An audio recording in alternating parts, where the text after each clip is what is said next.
বিয়ের পরের দিন তখন পর্যন্ত বাড়ির আত্মীয় স্বজন অনেকেই আছেন। সেনবাড়ির বিয়ে মানে 4-5 দিন তো হইহুল্লোড় চলবে। সন্ধ্যাবেলায় বাড়ির সবাই মিলে নতুন বউকে নিয়ে আড্ডায় মেতেছে। নতুন বউ মানে পৌলমী সেন বাড়িতে বউ হয়ে এসে মাত্র 2 দিন হলো। পৌলমীও সকলের সাথে তখন হেসে কথা বলে চলেছে। সেই মুহূর্তে সুতনকা ফোন করে পৌলমীকে, সুতনকা মানে পৌলমীর মা, অগত্যা পৌলমীকে সকলের মাঝখান থেকে চাঁদের হাট ভেঙে এক প্রকার উঠে আসতে হয়। পৌলমীর বাবা মায়ের একমাত্র মেয়ে। বাবা নিরঞ্জন লাহিড়ী ব্যাংক ম্যানেজার, মা সুতনকা লাহিড়ী ও ভালো চাকরি করেন। 2 বাড়িতে দেখাশোনা করে পৌলমীর বিয়ে হয় বিক্রমের সাথে। সেই সময় সেন বাড়ির ছেলে এই বিক্রমজিৎ সেন, সবাই বিক্রম বলেই ডাকে। উত্তর কলকাতা এক বনেদি বাড়ি হলো এই সেন বাড়ি। এককালে ভীষণ নাম ডাক ছিল সেন বাড়ি। 51 পরিবারের ছিল তখন 30 জন সদস্য। তবে সেই 51 পরিবার আজ নেই, এখন নিউক্লিয়ার ফ্যামিলি হয়ে গেছে। 51 পরিবার ভেঙে ছোট পরিবার হলেও মাঝে মধ্যে বাড়ির সকলেই একসঙ্গে খাওয়া দাওয়ার রীতিটা কিন্তু আজও বজায় আছে। বাড়ির ছোটখাটো অনুষ্ঠান তো প্রায় লেগেই থাকে। আজ জন্মদিন, কাল বিবাহবার্ষিকী, একটার পর একটা চলতেই থাকে। একটা মাসের মধ্যে 2-3টে ছোটখাটো অনুষ্ঠান না হলে সেনবাড়ি যেন জমে না। বিক্রমদের এখন ছোট পরিবার, বাবা মা ও বিক্রম। কেন্দ্রীয় সরকারি চাকুরে দিদির বিয়ে হয়ে গেছে 7 বছর আগে। বাবা প্রাইমারি স্কুলে শিক্ষকতা করতেন, 2 বছর হলো রিটায়ার করেছেন। বিক্রমের মা অবশ্য হাউস ওয়াইফ, বিক্রমকে দেখে পছন্দ করেন। পৌলমীর মামা এমনই বিক্রমকে বেশ নম্র। পৌলমীর মামা বিক্রমের ব্যাপারে ফোন করে দিদি সুতনকাকে জানিয়েছিল। সুতনকা বলেছিল ভালো ছেলে হলে আমাদের আপত্তি নেই তেমন ভাবে।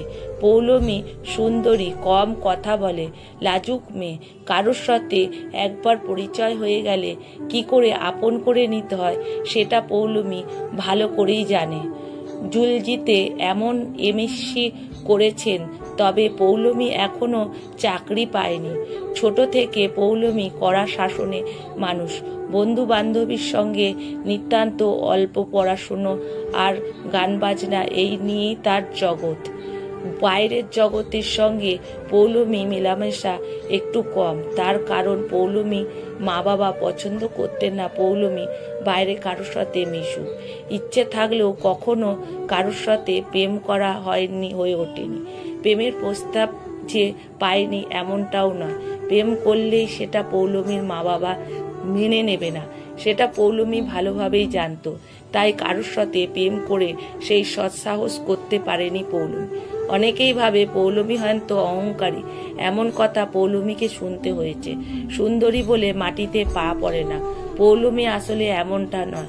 পৌলমীর জগৎটাকেই সংকীর্ণ হয়ে দেওয়া হয়েছে, আর সেই দায় এখন পৌলমীর ওপর সেই পড়েছে। এক কথায় পৌলমী কাকেই বা বলবে, বোঝাবে। মনের মধ্যে একটা চাপা যন্ত্রণা দীর্ঘকাল ধরে বয়ে চলেছে। নিয়মের বেড়াজালে শৈশবটা উপভোগ করতে পারেনি। মা হয়েছে সন্তানের প্রথম পাঠশালা, সেভাবে পৌলমী কখনো মাকেও পায়নি। তবে বিয়ের কথা পৌলমী বাবা মা যখন ভাবতে শুরু করলো, তখন থেকেই পৌলমী মনে প্রাণে চেয়েছিল একটা ভালো পরিবার যেন সে পায়, সেখানে যেন নিজে মেলে ধরতে পারে অন্তর। একদম বন্ধ করা জীবন থেকে মুক্তি চেয়েছিল পৌলমী। বিক্রমদের বাড়ি থেকে যেদিন পৌলমীকে দেখতে এসেছিল, তখন একসঙ্গে 7-8 জন এসেছিল। একসঙ্গে এতজন মানুষকে দেখে পৌলমীর বেশ ভালো লেগেছিল। সুতনকা অবশ্য খুশি হয়নি তাতে। পৌলমী বুঝেছিল এতজন মানে পরিবারের সকলের সাথে একটা আত্মীয় যোগাযোগ অবশ্যই আছে, যেটা পৌলমীদের বাড়িতে নেই। প্রথম দেখাতেই বিক্রমের খারাপ লাগেনি পৌলমীকে। বেশ দৃঢ় ব্যক্তি সম্পূর্ণ পুরুষ বলে মনে হয়েছিল পৌলমী। বোধহয় এমন কাউকেই চেয়েছিল। বিয়ে আসলে বিধির বিধান, যার সাথে লেখা আছে তার সাথেই হবে। দুই বাড়িতে যখন পছন্দ হয়ে গেল, তখন বিয়ের পাকা কথার জন্য বিক্রমদের বাড়ি থেকে সকলেই এসেছিল। পৌলমীর বাবা নিরঞ্জন বাবু দেনা পাওনার কথা যখন জিজ্ঞেস করেছিল, তখন বিক্রমের বাবা বলেছিল, আমাদের বাড়িতে এই রীতি রেওয়াজটা নেই। আমাদের মেয়ের বিয়ে হলে পণ যেমন দেব না, তেমনি ছেলের বিয়েতে পণ সামগ্রী নেব না। বিয়ে মানে সম্পর্ক, বিয়ে মানে আত্মীয়তা, দরদাম কেনাবেচা নয়। এমন কথা শুনে পৌলমীর ভালোই লেগেছিল বেশ। তবে পৌলমী বাবা বলেছিলেন যে কিছু না নিলেও যতদূর জানি বিয়েতে একটা শয্যা দিতে হয়, আমি কিন্তু সেইটি দেব। এমন কথা শুনে বিক্রম বলেছিল যে না না, ওটাও লাগবে না, আমাদের বাড়িতে ওসব আছে। আমার দাদুর দেওয়া পালঙ্ক, বলতে গেলে বহু পুরনো। আমার দাদু সেই সময় বাড়িতে মিস্ত্রি এনে বানিয়েছিলেন। দাদু ঠাকুমা মারা যাবার পর ওটাই এখন আমার, তাই ওটা লাগবে না। বিক্রমের এমন কথা সায় দেয়নি পৌলমীর মা সুতনকা। পৌলমীর মা বলেছিলেন যে তোমাদের নতুন জীবন শুরু হবে নতুন সবকিছু দিয়ে। এই শুভ কাজে ওই পালঙ্কটা দরকার নেই। তাছাড়া ওটা তোমার দাদু ঠাকুমা ব্যবহার করা খাট। মৃত মানুষদের জিনিস কোথায় অমঙ্গল টমঙ্গল হবে, তার থেকে বরং ওটার দরকার নেই। আমরা মনের মতন করে আধুনিক ডিজাইনের খাট বানিয়ে দেব তোমাদের। এমন কথা অবশ্য বিক্রমের বাবাও সায় দিয়েছিলেন। বিক্রম বাবার মুখের উপরে কথা বলতে পারেনি। বিক্রমের মনটা খারাপ হয়ে গিয়েছিল সেদিন। অবশেষে বিয়ের দিনক্ষণ স্থির হয়ে শুভ দিনে পৌলমীর সাথে বিক্রমের বিয়েটা হয়। বিক্রমের বউ হয়ে পৌলমী আসে সেন বাড়িতে। পরের দিন পৌলমীর বউ ভাতের অনুষ্ঠান। বাড়িতে হৈ হৈ রব পড়ে গেছে। পৌলমীকে সুন্দর করে সাজিয়ে বিয়ের পর নতুন সাজে পৌলমী আরো যেন সুন্দরী হয়ে উঠেছে। কন্যাযাত্রীও এসেছে। সুতনকা এসেছেন মেয়ের বিয়ের রিসেপশনে অনুষ্ঠানে। হঠাৎ সুতনকা মেজাজটা বিগড়ে যায়। ঘরে ঢুকে যখন দেখে পৌলমীর ঘর যে খাটটি সুন্দর করে ফুল দিয়ে সাজানো হয়েছে, সেটি তাদের দেওয়া খাট নয়। বিক্রমের দাদু সাবেক আমলের সেই পালঙ্কটি সেজে উঠেছে নতুন সাজে। এতেই অগ্নিশর্মা হয়ে কোনো কিছু খাওয়া দাওয়া না করে বাড়ি থেকে চলে যান সুতনকা। যাবার আগে পৌলমী মা যখন পৌলমীকে জিজ্ঞেস করেছিল, পৌলমী তখন বলেছিল, পরে ফোন করে তোমাকে সব জানাবো। আসলে বৌভাতের দিন সকলে বিক্রমের ঘর থেকে পালঙ্কটা খুলে যখন বক্স খাট পাতার আয়োজন চলছে, তখন পৌলমী বলেছিল, পালঙ্ক এই ঘরেই থাকবে। এছাড়াও পাশে তো আরো একটা ঘর আছে, বক্স খাটটা বরং ওই ঘরেই থাকুক। এমন কথা শুনে বিক্রম অবাক হয়ে যায়। বিক্রম বলে যে তুমি না না, পালঙ্কটা পাশের ঘরে থাকুক, বক্স খাটটা না থাকলে খারাপ দেখায় যে।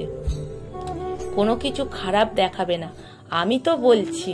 পৌলমী পালঙ্কটা বের করতে দেয়নি। পৌলমীর কথা মতো পৌলমীর বাবার দেওয়া বক্স খাটটা পাশের ঘরেই রাখা হয়।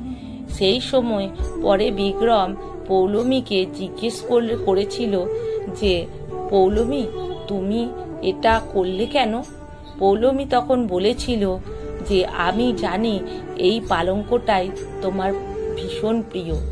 পাকা দেখার দিন আমার মা যখন বলেছিল ওটা তো মৃত মানুষের পালঙ্ক, ওটা শুনে শুভ কাজ চলে না, তখন মায়ের মতো মেনে নিতে পারিনি, সেই সঙ্গে প্রতিবাদও করতে পারিনি।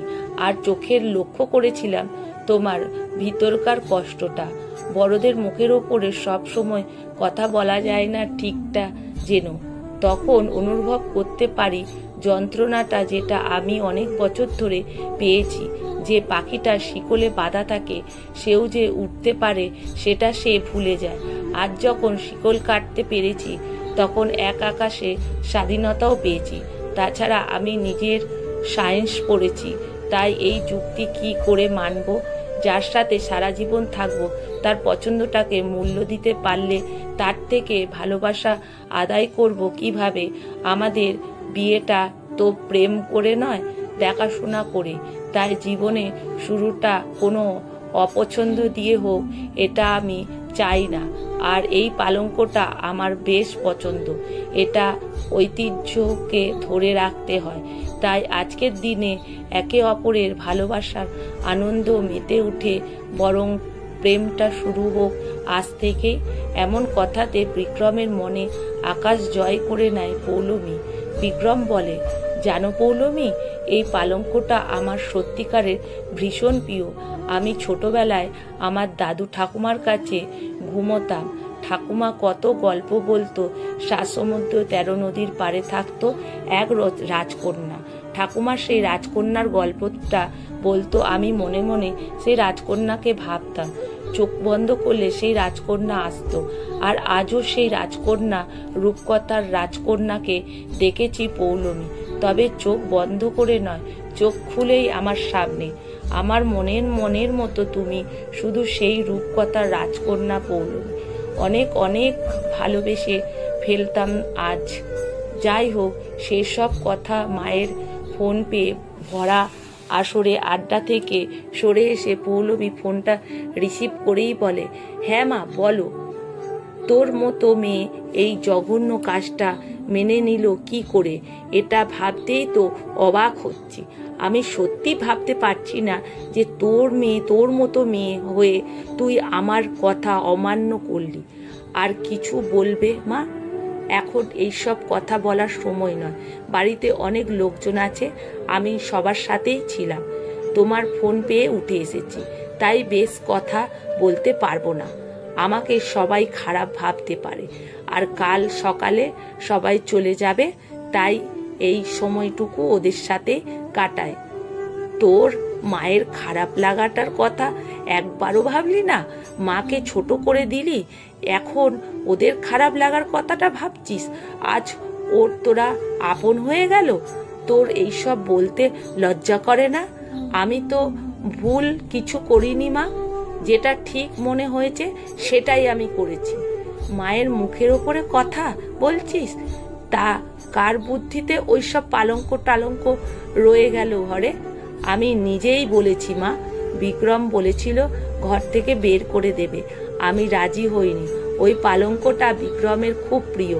পালঙ্কটার সাথে ওর আবেগ ভালোবাসা জড়িয়ে আছে। কাছের মানুষের পছন্দটাকে সম্মান দেওয়াটাই শিক্ষা। আমি যেটা করেছি সেটা আমার শিক্ষা থেকেই করেছি, এটা তোর শিক্ষা নয়। আধুনিক হতে শেখে, নিজেকে আপডেট কর। ঐতিহ্যকে আঁকড়ে ধরাটা তোমার কাছে যদি বেমানান হয়, তাহলে ওটাই আমার কাছে আধুনিকতা। আমার ভাবতে লজ্জা লাগছে, 2 দিন মাত্র বিয়ে হয়েছে, তাতেই তোর এতটা বদল? একবারে আলাদা লাগছে তোকে, চিনতেই পারছি না। আমি তো আলাদা ছিলাম মা। কবে তোমাকে সময় দিয়েছো, শুধু নিজেদের মতন করে চালিয়েছো। আমার মতামতকে কখনো প্রাধান্য দাওনি। আমাকে যন্ত্রে পরিণত করেছো। আমাকে আমার মতন করে সংসারটা করতে দাও। তবে একটা কথা সত্যি মা, আজ নিজেকে মুক্ত করেছি বলে তোমাদের অভিজাত্য বক্স খাটকে দূরে সরিয়ে কারোর ভালোবাসার পালঙ্কটাকে সম্মান দিয়েছি। যদি এতে মনে হয় আমি দোষ করেছি, তাহলে আশীর্বাদ করো এই দোষ যেন সারা জীবন করতে পারে। এখন রাখি মা, সবাই আমার জন্য অপেক্ষা করছে। ভালো থেকো। সমাপ্ত। রিপোর্টস। গল্প পালঙ্ক। কলমে সরজিৎ ঘোষ, পাঠে অনিতা ভট্টাচার্য।